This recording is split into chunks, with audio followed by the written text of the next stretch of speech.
Welcome to the Going Green podcast.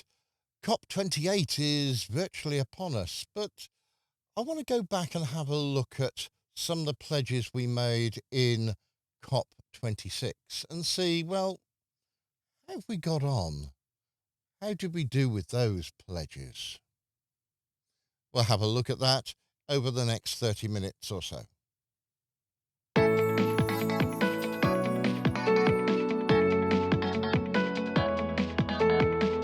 Okay, so COP26, can you remember back that far? It seems quite a long way. I know it does. We had sort of Boris Johnson. We've gone through quite a lot of prime ministers actually since then, haven't we? So we had Boris Johnson in charge there, and they were looking at things, exciting things like forests. You know, could we rebuild the forests? Could we get rid of methane? Could we sort of finance all the other countries? A lot of countries wanted a lot of money from us to actually sort of get down to do something. So that was COP26 in Glasgow.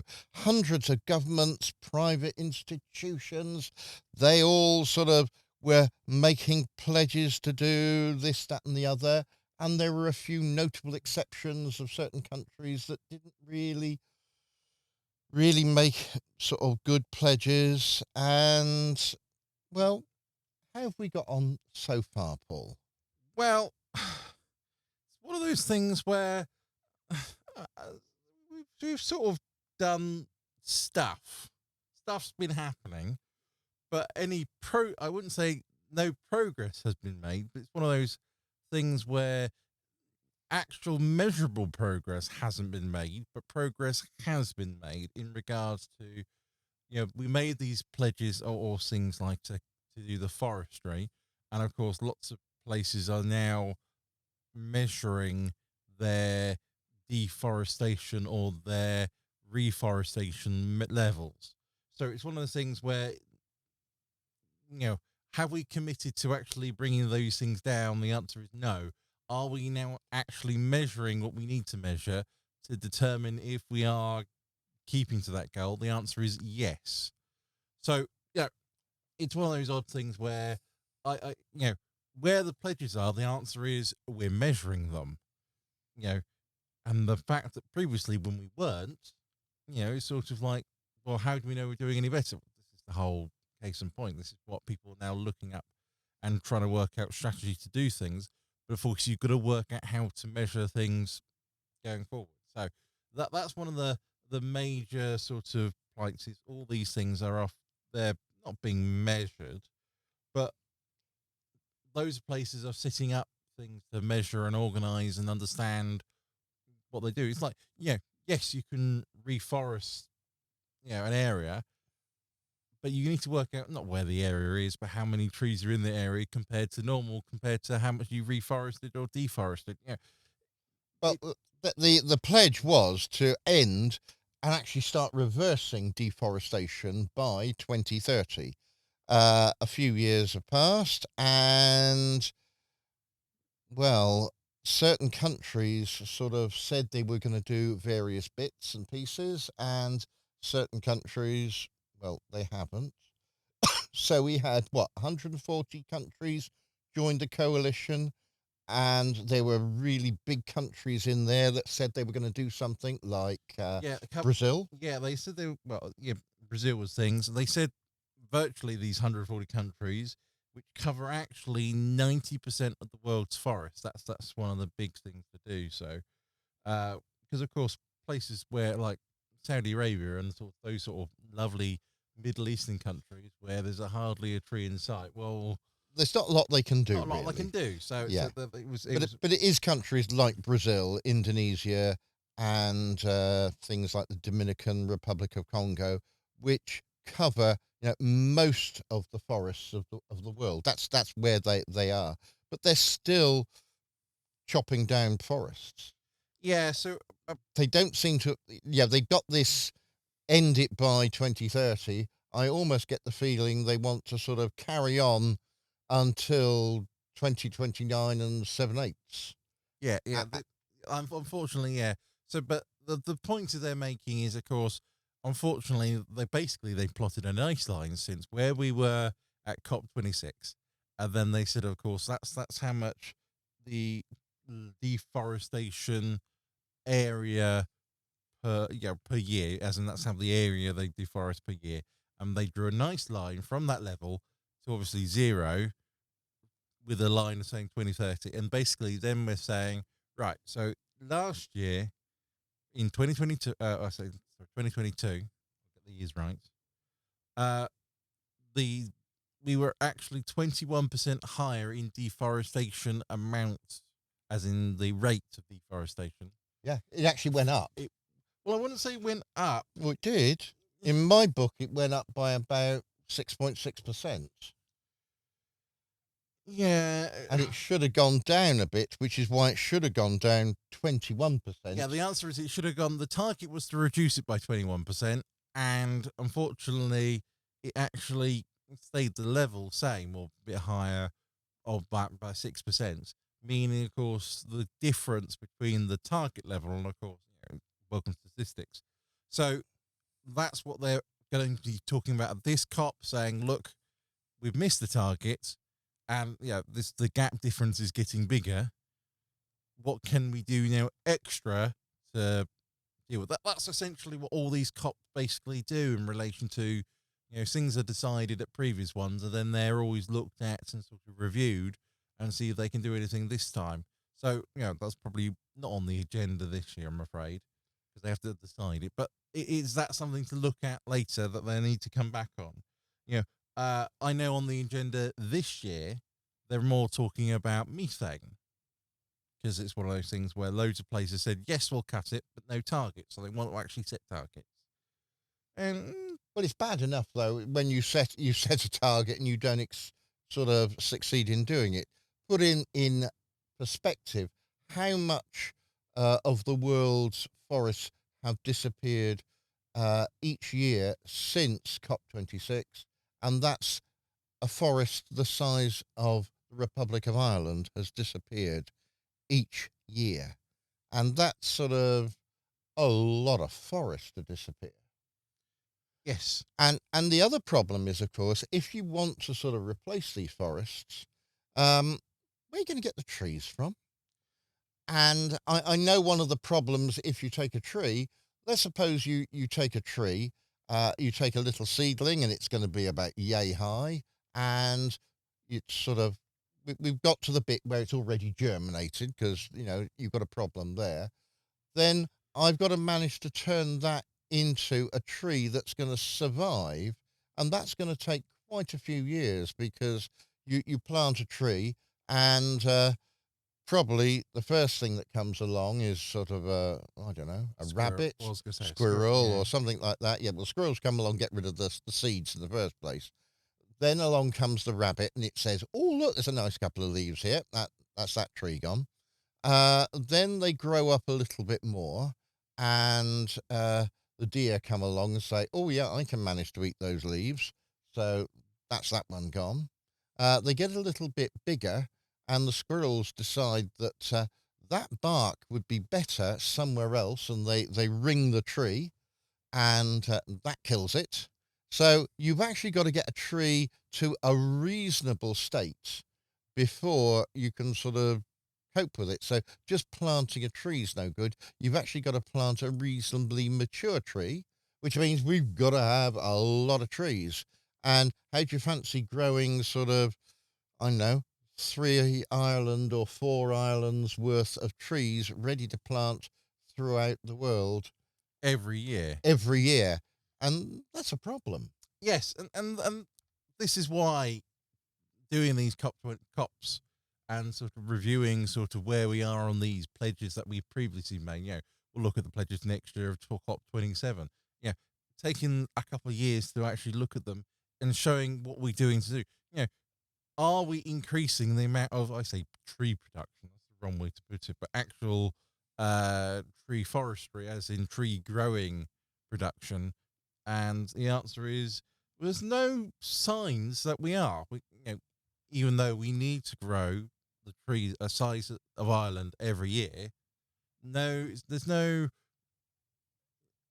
not really anything for it. No signs that it's actually happening in regards to the production. Because of course, How long does it take to grow a tree to a state where it's ready to go into a not mature area, but to be planted in these areas? And the answer is it's 7 years. So we're sort of saying that there's a 7 year. And that means we're 2023 doing a quick bit of maths. We've got to start doing it by 2030. We've already got to have started. Yes. And you can see the whole problem of all these goals and targets. However, if we don't set a target, no one gets on and does anything. So, yeah, if we actually did do things, then we might actually get going. So, which is the whole point and the whole idea around all these things of COP.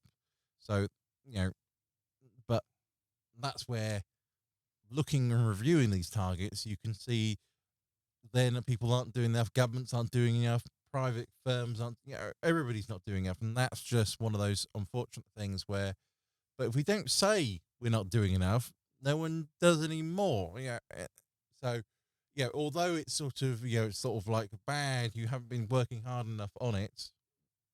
The answer truly is it's knowing that we're not working hard enough might spur more action or more things. So, yes. So the answer is more trees are required, and it's suddenly, looking at saying we've missed it by 21% from the target to get it on target. Maybe we now need to grow an extra island as well as the island we need to grow this. The maths gets mind-boggling very quickly, but that's what effectively needs to happen. And it isn't, but that's why we're talking about it, and that's why, people sort of, you can go and moan at sort of your governments or your officials and say, we need to be growing in the island. What's the plan? Where's the money? Who's, all the elections that are going to take place? That's one of those things you could raise is sort of, what's your plan to do all these things? And just going through, do your part. That's a slightly different issue and regazing all these things. But yes, so another thing that came out of COP26 was, of course, this methane, I say ban, reduction. They managed to, they wanted a ban, and they managed to negotiate to this word called reduction. So in 2026, not 2026, COP26, I'll get it right eventually. Yeah, you can't do in 2026. Yeah, I know. They decided that there was a lot of methane. All this oil production creates methane, and they just burn it. They don't burn it for power. No, they just burn it off at the source.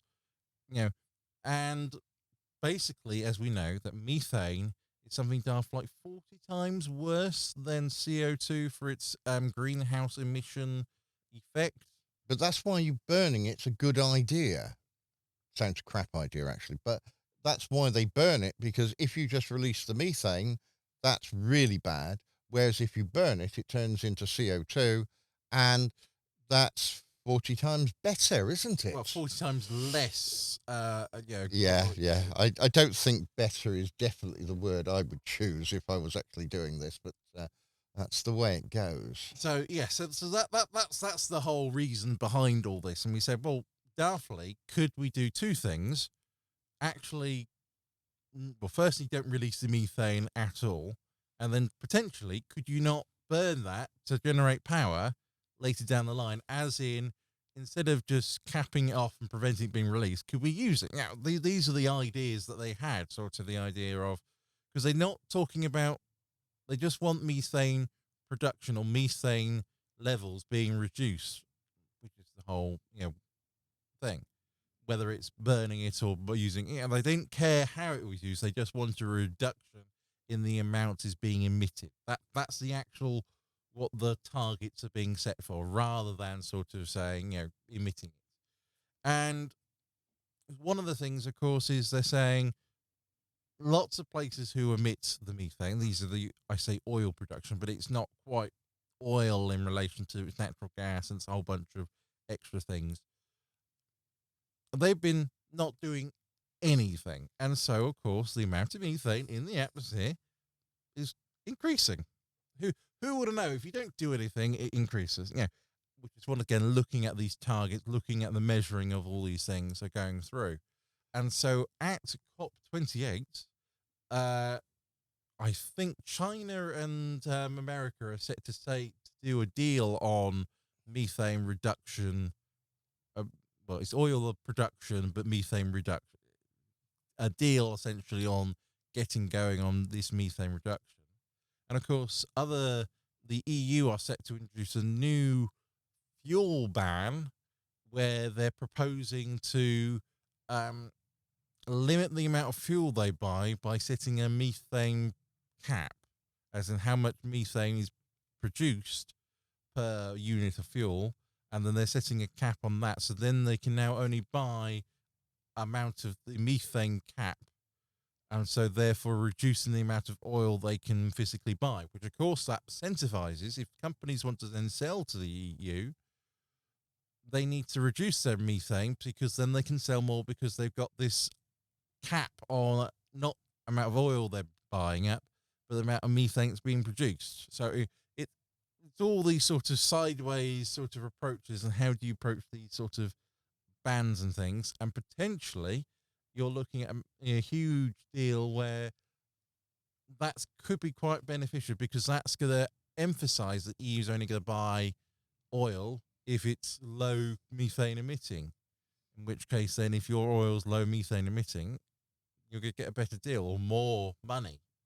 And so that's where the whole measure goes. Well, there's this recent report out by the UN Environment Programme entitled The Emissions Gap Report 2023. And the title is Broken Record. Temperatures hit new highs, yet the world fails to cut emissions. In brackets, again. And, it is really quite a gloomy sort of looking report, really. And they're looking at sort of how things are going. Yep, they're hoping that by COP29, like next year, then they might come back with some actual good news to say that we've actually turned a corner. But at the moment, the record is sort of really bad because you've got a lot of analysts predicting that it was peaking in 2023. I just hope that they then don't revise their uh, sort of report to say, yeah, and then it peaked more in 2024 rather than actually starting to go down. Now, we have seen some changes because of the global pandemic, but that was the whole global economy sort of came to a halt. And, that did some good. But, a couple of years on, we're looking now at sort of, more higher emissions. Even the climate analysts are only saying there's a 70% chance that these emissions will peak in 2023. That means there's a good 30% chance they won't, and that's not that good. Yeah, Yeah. the idea is, of course, we've got things like electric cars. They're trying to help. We've got solar and wind production power. It's coming online. There is more and more of that than there was, but It's one of those things, as mentioning, it's one of those things where, as I said, currently we're measuring things and then realizing how far behind.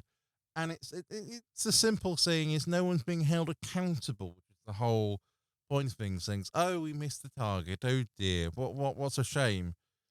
yes, we're going to miss 2030 target. We're going to miss our 2050 target, but doesn't worry. We can set a new target. By the way, while that's happening, we're seeing massive fires throughout America, Canada, Europe. I think it was Well, actually, yeah, we actually managed it across most of the world, didn't we? it was all 7 continents or We're, something. we're actually on fire at one point last year. And then we've got the floods. And we're getting sort of these sort of extra sort of floods, and they sort of hit the news really sort of less and less. Well, And why? Because they're coming more and more common. It's not news. Oh, this so and so got flooded. Oh yeah, but that happened last week as well. Yeah, it's always getting yeah. So you can see the sort of the idea that some of COP or the idea around all these pledges and things, they're great and they make great headlines. Well, shall I give you a great headline? All right, Since COP26, let's give you a great headline. Carbon dioxide concentrations in the air were 50% higher than pre-industrial levels, and that happened for the first time in 2022. yeah. And if you're interested, that not only did carbon dioxide break the record, so did methane, and so did nitrous oxide. Oh, So lovely.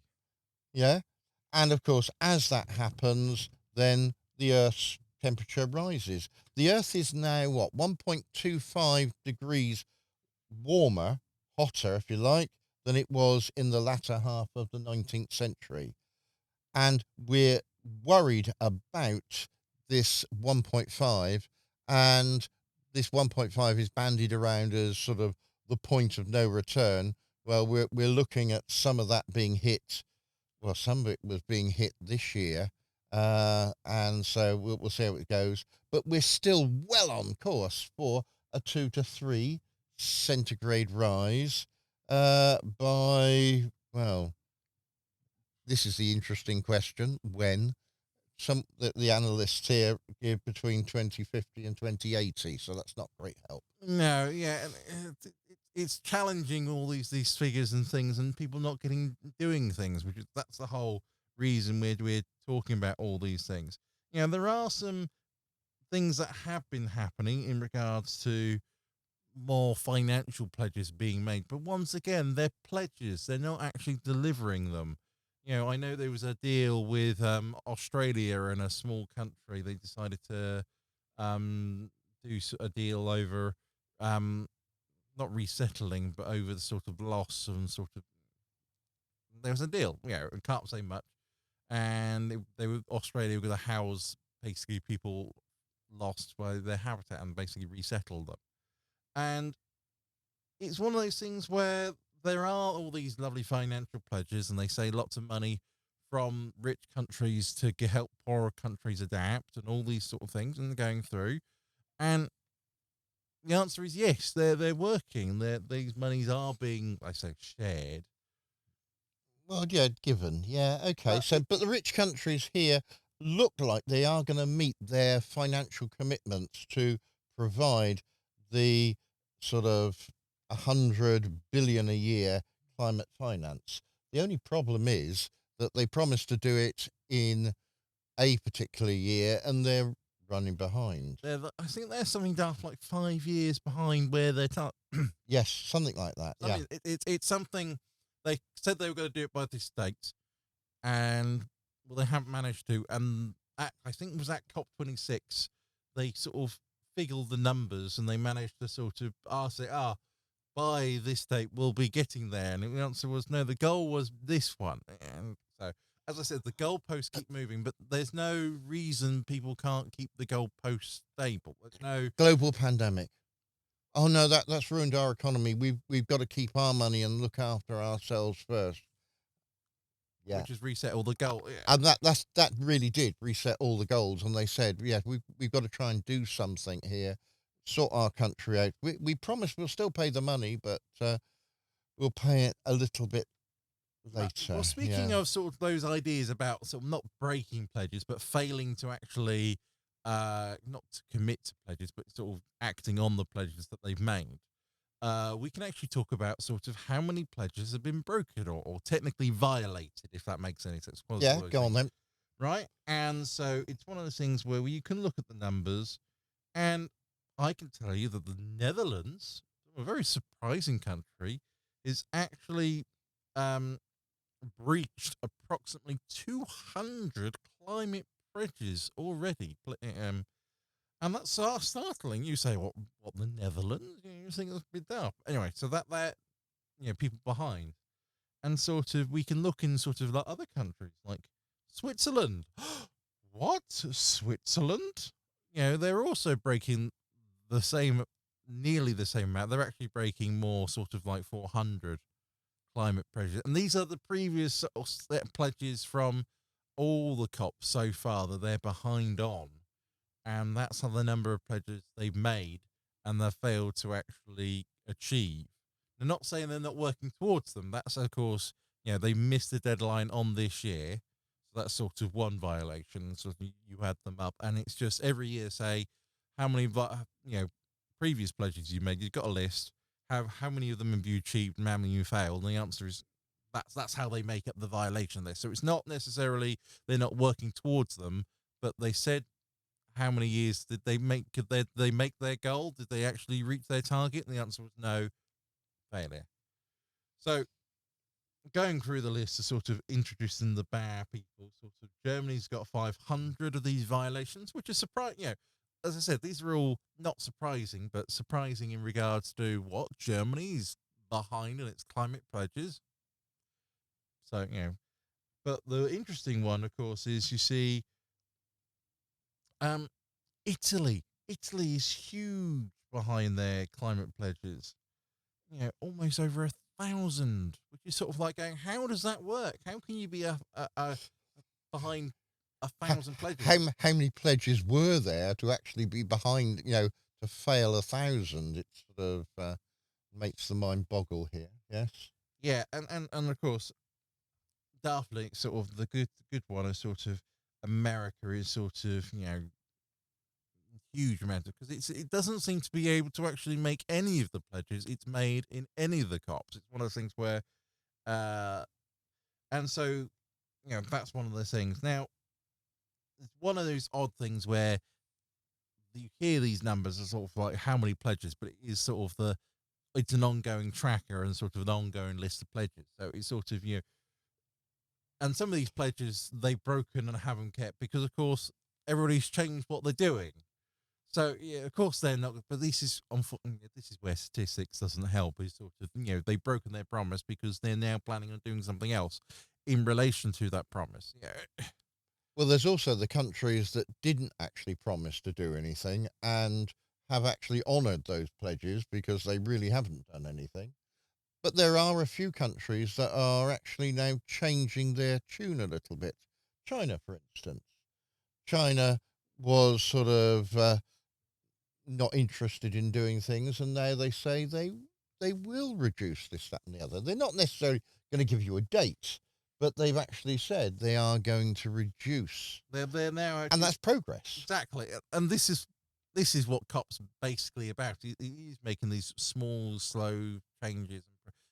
Year upon year, you don't sort of see much, but if you look over the last 10 years, suddenly China's actually playing ball. Now that's a huge deal, which is you can't say that's a wrong or bad idea. So, yes, there's climate finance is sort of not going so well. That's the alliance of how much money's being put in. As we said, they're only managing to achieve their target now, which is 5 years late. But it's one of those things where do we celebrate the fact that we've actually reached the target? You can and ah, but that's the whole point of it. We've now made it, and they said there is more, not opportunity, but because basically the plan was at the time 5 years ago to reach this number, and then obviously to keep investing, keep going, sort of thing where the goal now is sort of, but it's 5 years behind. So do we need to rechange that number so that next year, because we're 5 years behind, is to sort of minus 5 years from all the things and say, right, next year our target is actually going to be, 101, or sort of as opposed to where it should have been, which was 105, just to relate that a time gap. So, but it's up to people to decide and work out what's happening and what's for and what's achievable. I'm no expert in all these things. I'm here to just read the news and hear things. I'm not in negotiation at all. But that's the whole point. And if you start moaning at people about these things and saying you committed to do this, where's the plan on that? They go, oh, I might do stuff about it. Like not every country has to make a forest of Ireland a year or I think the whole world is going to have to make a forest of the size of Ireland a year. So what if we can divide that by the number of countries and sort of then target sort of that quantity, make it more manageable, and this is a whole plan around it. So This was what COP was designed for. So all these things are going on. However, whilst these things are going on, the temperature is still rising. Fires are still more fires are taking place, more floods are taking place. The temperature is still rising and it's still getting worse. And we've got to do something about it. COP makes pledges, but we've got to make sure the politicians see this through. And the only way that you and I can do that is by our vote. And hopefully trying to get someone in who's willing to actually do something about it. You've been listening to Going Green podcast, looking at how COP26 hasn't got on and hoping against hope that maybe COP28 might do better. Until next time, it's goodbye from me. and a goodbye from me. Bye-bye. Take care. Bye.